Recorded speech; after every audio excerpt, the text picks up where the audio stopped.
নমস্কার, আমি শর্মিষ্ঠা।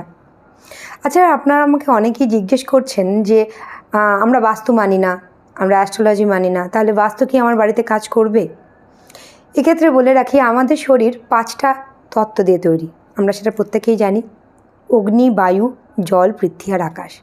আমাদের শরীরে যখন জলের আধিক্য ঘটে তখন আমাদের শরীরে ওয়াটার রিটেনশন হয়। আবার আমাদের শরীরে যখন জল কমে যায় তখন ডিহাইড্রেশন হয়।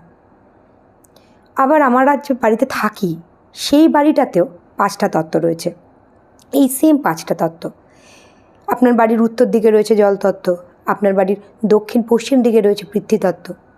আবার এই বাড়িটার বাইরে যে জগৎটা রয়েছে, যে ইউনিভার্স রয়েছে, সেখানেও রয়েছে এই 5টা তত্ত্ব। যেমন সেখানে যদি জলের অভাব ঘটে তাহলে খরা হয়, জল যদি বেশি হয়ে যায় তাহলে বন্যা হয়।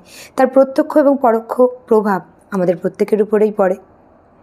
এবার অনেকেই আমাকে জিজ্ঞেস করেন যে আমার বাড়িতে নেগেটিভিটি আছে না নেই, সেটা আমি বুঝবো কী করে? এবার ব্যাপার হলো, আপনি যখনই কোনো বাড়ি বানাচ্ছেন বা আপনি কোনো ফ্ল্যাট কিনছেন বা কোনো বাড়িতে ভাড়া যাচ্ছেন, রেন্টে থাকছেন, সেই সময় সেই বাড়িটাকে সুন্দর করে সাজাবার জন্য আপনি কোনো রং চয়েস করেন কিংবা কোনো জিনিস আপনি মার্কেট থেকে কিনে আনছেন। সেটা কি এফেক্ট আপনার উপরে ফেলবে সেটা না জেনেই আপনার যে এক্সটেনশন অফ মাইন্ড, সেটার উপর বেস করে আপনি বাড়িটাকে সাজাচ্ছেন, কিন্তু তার এফেক্ট অবভিয়াসলি আপনার মাইন্ডের উপরে পড়ছে। আপনি যে বাড়িটায় থাকছেন সেই বাড়িটা শোবার ঘরে আপনি আপনার জীবনের 1/3 সময় কাটান।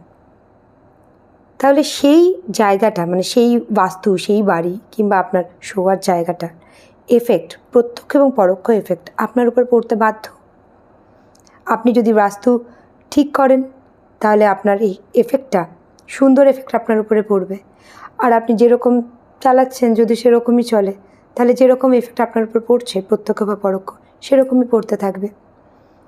এক্ষেত্রে ছোটো ছোটো কতগুলো লক্ষণ রয়েছে, সেগুলো যদি আপনি ফলো করেন তাহলে কোনো বাস্তুবিদের কাছে না গিয়েও আপনি বুঝতে পারবেন আপনার বাড়িতে কোনো নেগেটিভ এনার্জি রয়েছে কি না। ধরুন, আপনার যদি জলের কল মাঝে মধ্যেই খারাপ হয়ে গিয়ে থাকে, তাহলে বুঝবেন আপনার বাড়িতে নেগেটিভিটি রয়েছে। কারণ জলের কল খারাপ হওয়া মানে আপনার বাড়িতে জল তত্ত্ব সেটা খারাপ। তার মানে আপনার বাড়িতে রাহুর যে এফেক্ট রয়েছে সেটা ব্যাড এফেক্ট রয়েছে। আপনার বাড়িতে যদি কোনো না কোনো বিষয়ে কারোর না কারোর মধ্যে ঝগড়া বা তর্ক বিতর্ক লেগেই থাকে, তাহলেও বুঝবেন আপনার বাড়িতে নেগেটিভিটি রয়েছে বা নেগেটিভ এনার্জি রয়েছে।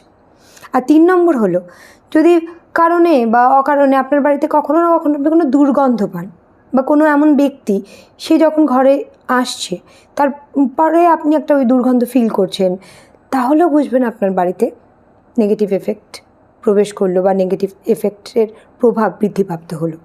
আপনি যে কোনো রকমের পারফিউম ব্যবহার করুন না কেন, যত রুম ফ্রেশনারই ব্যবহার করুন না কেন, সেই গন্ধটা দূরীভূত হচ্ছে না।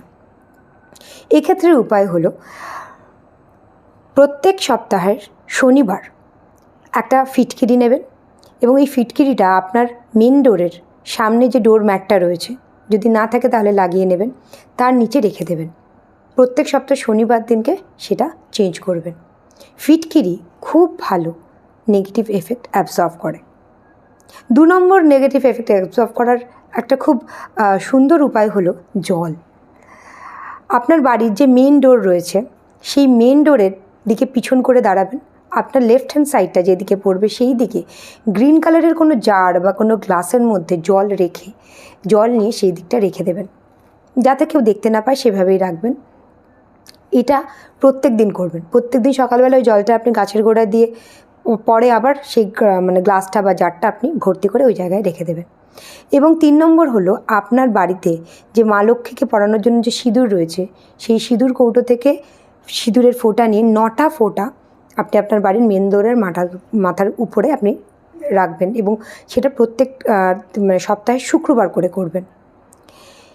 এইভাবে আপনি আপনার বাড়ির নেগেটিভিটি দূরীভূত করতে পারেন কোনো বাস্তুবিদের কাছে না গিয়ে।